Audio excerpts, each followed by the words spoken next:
Olha, uma coisa que já não me surpreende mais e que com certeza vocês também já ouviram, é quando vem alguém para nós e diz: eu não tenho pecado.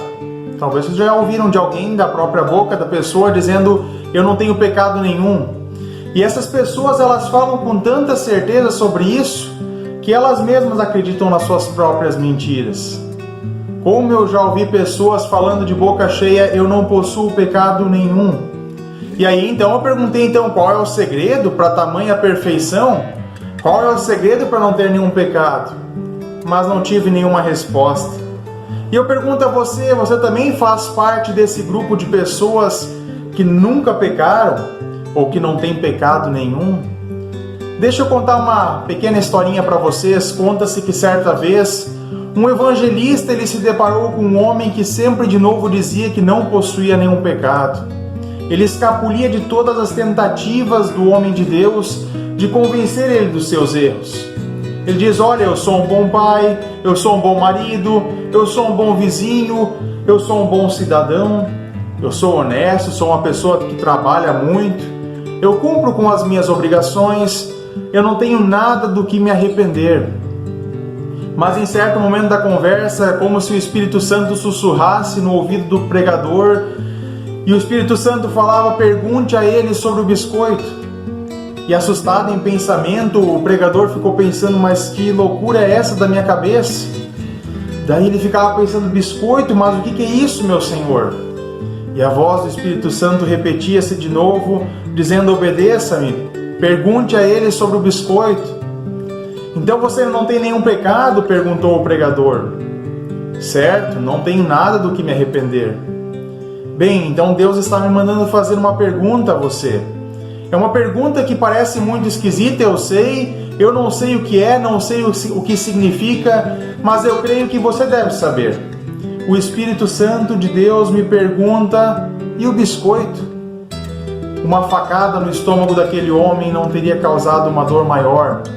O homem se contraiu todo e começou a brotar lágrimas dos seus olhos e ele começou a chorar soluçando.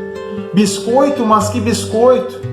E o evangelista repetia a pergunta e o homem leva mais um choque ainda maior e soluçava ainda mais. Que biscoito? Mas que biscoito? E depois então que esse homem se acalma, ele conta para o evangelista que quando ele era criança, a sua família era muito pobre, tinha muita necessidade, e a sua mãe mantinha então os biscoitos guardados com chave, pois aquele biscoito deveria durar para o mês inteiro. Mas ele sabia onde a sua mãe escondia os biscoitos e sabia onde ela escondia a chave, e ele pegava a chave escondida, comia os biscoitos e depois colocava a chave de volta no seu lugar. Um dia sua mãe ficou desconfiada, reuniu os filhos e apertou todos eles, tentando descobrir quem havia comido os biscoitos. Os seus irmãos juraram para ela, chorando, que não tinham nada a ver com isso. E ele não só negava ter sido o autor do roubo, como ainda acusava os seus irmãos e os xingava de falsos, de serem fingidos. Anos depois, a sua mãe veio a falecer e ele nunca teve coragem de confessar o seu pecado a ela, até aquele dia. Olha, o maior problema não está no fato de ele ter comido ou de ter mentido para sua mãe.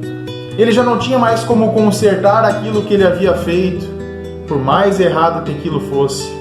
O maior problema dele estava no fato de ele não reconhecer que havia errado, de não se arrepender do seu erro. A palavra de Deus, ela nos afirma lá em 1 João capítulo 1, versículo 8, se dissermos que não temos pecado, a nós mesmos nos enganamos e a verdade não está em nós. É isso que eu e você fazemos muitas vezes. Nós acabamos tentando achar uma explicação boa para os nossos erros. Quase como se disséssemos: olha, a culpa não é nossa por nada daquilo que nós fazemos ou por nada daquilo que nós falamos. Eu e você somos sempre as vítimas. E assim nós nos enganamos com o discurso de que somos bons, de que sempre os outros são culpados, de que sempre os outros estão errados. Mas eu nunca. E aí ficar se justificando muito só mostra o quanto eu e você queremos explicar que aquilo que fizemos, aquilo que nós falamos não parece ser algo tão problemático como de fato é. Agora, reconhecer que nós somos imperfeitos e pessoas pecadoras é o primeiro passo a ser dado. Enquanto nós achamos que nós não temos pecado, também nós não precisamos de ninguém que nos salve. Nós nos auto-salvamos então com as nossas próprias obras, com os nossos próprios méritos. Pelo fato de eu e você sermos bons, nós não precisamos de um Salvador. Agora, quando eu e você reconhecemos que nós falhamos, que nós somos pessoas sim pecadoras, aí sim eu preciso de um Salvador.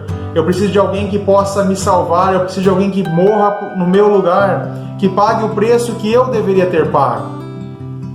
E quando eu e você reconhecemos que nós estamos errados, o que nos resta é o arrependimento. Apenas reconhecer que eu fiz algo errado não faz com que eu esteja arrependido. Eu posso gostar de ter cometido aquele erro. Agora, quando eu confesso, eu digo, olha, eu quero mudar de vida. Eu não quero mais cometer os mesmos erros. Confissão de pecados é pedir ajuda de Deus para transformar a sua vida, transformar a sua natureza pecaminosa, para viver uma vida com Cristo. E uma vez que eu estou disposto a reconhecer o meu erro, uma vez que eu estou disposto a pedir perdão pelos meus pecados e também a mudar a minha forma de viver, o restante a gente deixa com Deus. E para Ele não importa o tamanho do biscoito que foi roubado ou que foi escondido, não importa o tamanho do seu erro, Deus pagou o preço pelo biscoito escondido que eu comi quando era criança e neguei. Deus pagou o preço pelas mentiras que sempre de novo eu conto a alguém, como se isso fosse verdade. Deus pagou o preço pelos mais diversos erros que eu e você temos escondido no decorrer da nossa vida, da nossa história. O que Ele espera de nós é que nós confessemos os nossos pecados a Ele.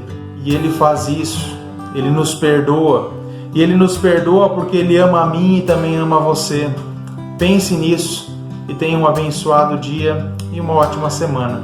Um abraço e até a próxima.